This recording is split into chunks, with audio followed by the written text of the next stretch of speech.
Proses verifikasi dan pengambilan PIN PPDB Jatim 2024 telah berlangsung sejak Senin, 27 Mei 2024.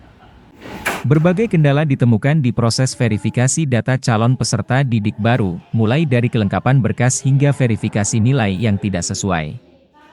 Hal ini ditemukan di posko PPDB yang ada di sekolah maupun di Dinas Pendidikan Jatim. Juni Triptianti, 48 tahun, orang tua calon peserta didik baru yang datang ke posko PPDB SMAN 14 Surabaya, mengaku cukup kerepotan dalam melengkapi berkas pengambilan PIN. Pasalnya, warga Nginden Jaya ini mengaku kartu keluarga kota Surabaya yang ia miliki terbilang baru atau belum setahun, sehingga pihak operator sekolah meminta dibawakan kakak lama untuk pelengkap verifikasi. Sementara itu Ketua PPDB SMAN 14 Surabaya, Nistiarisa Angelina mengungkapkan, layanan proses pengambilan PIN di sekolah mulai pukul 8 hingga 16 waktu setempat. Sejak hari pertama dibukanya layanan, menurutnya jumlah calon peserta didik yang datang sangat fluktuatif. Untuk mengurangi antrian pengambilan PIN, dikatakan Nisti, calon peserta didik baru susah diedukasi sejak tiba di sekolah sehingga bisa langsung menyiapkan berkas atau melengkapinya terlebih dahulu.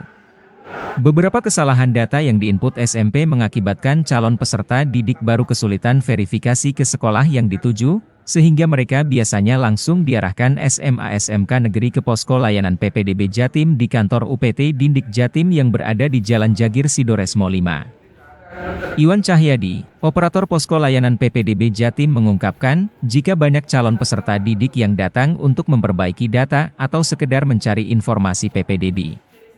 Dikatakan Iwan, beberapa kendala yang dialami calon peserta didik baru saat verifikasi pengambilan PIN diantaranya input nilai rapor yang tidak sesuai, salah penitikan lokasi ataupun lokasi tidak ditemukan, hingga kesulitan mengunggah berkas surat keterangan pindah domisili.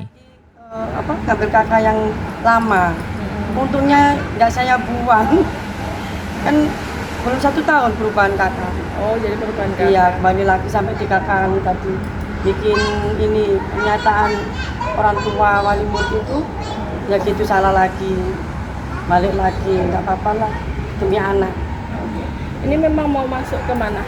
Ya sini. Ke sini ya? Iya. Rumahnya mana? Ini Jaya 1.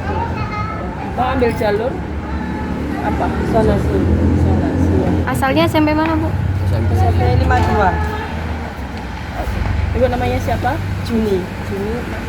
Janes. Mana tadi rumahnya? Kenapa, Bu, kok kepikiran ambilnya di sini, Bu? Karena Lebih dekat. Dekat sama sekolah. Iya, sama rumah. Bisa dijelaskan ini di SMA 14 sendiri sampai saat ini proses untuk pengambilan PIN seperti apa? Jadi di SMA 14 di sini proses pengambilan PIN dilakukan secara offline sesuai dengan ketentuan Jokis. Kita buka layanan dari jam 8 sampai dengan jam 4 sore. Jadi peserta ini, calon peserta ini datang ke sini, kemudian mengambil nomor antrian, kemudian menunggu diverifikasi oleh operator. Oke. Sejauh ini per hari sampai berapa? Jadi kita memang tidak menghitung secara pasti tiap harinya berapa, tapi berdasarkan nomor antrian yang terambil sangat fluktuatif ya. Di hari pertama sepi, di hari kedua mulai ramai, di hari ketiga 4, 5 itu tinggi kurang lebih sampai 100 kurang lebih. Kemudian di hari Senin Selasa ini mulai melandai lagi. Oke. Bu, rata-rata yang kesini itu yang memang mau mendaftar ke sini atau enggak gitu, atau campur gitu? Satu karena ini proses pengambilan PIN ini belum pendaftaran sehingga tidak semuanya kita wawancara akan mendaftar di mana. Jadi kita ingin memastikan bahwasanya dia memang diminta untuk datang ke SMA 14 verifikasi, itu yang kita terima.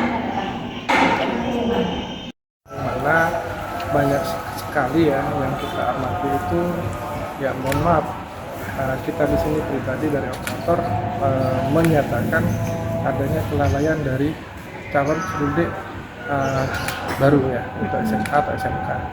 Artinya adalah kelalaian tersebut memang dari individu atau dari calon peserta didik baru tersebut. Untuk kelalaian, ketidaktelitian atau ketidakhati-hatian itu yang pertama kali kita rasakan untuk meriset ya verifikasi nilai rapornya. Itu kalau kita alami seminggu yang lalu kurang lebih persentasenya hampir 95, yaitu rata-rata mengacu pada riset verifikasi nilai rapor. Lalu yang kedua, ya secara normatif proses pengambilan PIN itu juga ada yang mohon maaf juga masih ada yang kurang teliti, masih teledor gitu ya. Di antaranya tentang upload berkasnya. Ya. Kebanyakan yang terjadi adalah tentang SKPD, surat keterangan pindah domisili itu yang diupload KK dan sebagainya. Lalu ada juga yang masih salah titik ya, karena di situ ada zonasi yang 30 dan 20 persentasenya. Akhirnya ada juga kendala kemarin itu titik yang tidak muncul yang seperti kita pernah temukan, titik perseberangan ya atau perbatasan. Nah itu terjadi, sudah kita solve ya di sistem, sudah solve oleh tim. Insya Allah sudah tersedia semua untuk titik lokasi baik yang tadi 30% dan 20% tadi. Sudah solve seperti itu. Itu kendala teknisnya secara umum hampir jalan 2 minggu atau 3 minggu ya, seperti itu. Selalu memberikan fasilitas dan melayani wajib hukumnya. Ya, kita memberikan layanan wajib hukumnya karena masyarakat juga mempunyai titik nilai atau kepuasan ya.